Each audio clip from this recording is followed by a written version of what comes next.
Diploma in fisheries notification Andhra Pradesh fisheries university వారు జారీ చేయడం జరిగింది. 2025-26 విద్యా సంవత్సరానికి గాను డిప్లొమా ఇన్ ఫిషరీస్ నోటిఫికేషన్ జారీ చేయడం జరిగింది.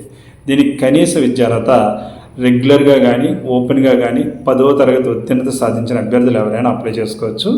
ఈ అప్లికేషన్ ఆన్లైన్ ద్వారా మాత్రమే సబ్మిట్ చేయవలసి ఉంటుంది.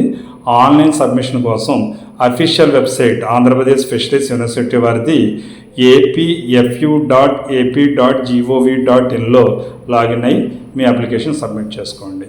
ఇది అర్హత ఆసక్తి కలిగిన అభ్యర్థులు ఎవరైనా అప్లై చేసుకోవచ్చు. భవిష్యత్తులో మంచి ఉద్యోగ అవకాశాలు కలిగిన కోర్సు, అందువల్ల మీరు ఆలోచించి తప్పనిసరిగా ఆసక్తి ఉంటే వెంటనే సబ్మిట్ చేసుకోండి. చివరి తేదీ వరకు వేచి చూడవద్దు. అందువల్ల ఈ వీడియో చూస్తున్న వారు తప్పనిసరిగా లైక్ చేయండి, అలాగే వీడియో చివరి వరకు చూడండి, అవసరమైన వారికి తెలిసిన వారికి షేర్ చేయండి. అంతేకాకుండా తప్పనిసరిగా సబ్స్క్రైబ్ చేసుకుంటే విద్యా ఉద్యోగ సమాచారంతో పాటు ఉపయోగపడే సమాచారం మీకు అందుబాటులోకి వస్తుంది. Thank you. All the best. మీ చెల్లెలు రత్నకుమార్. జై హింద్.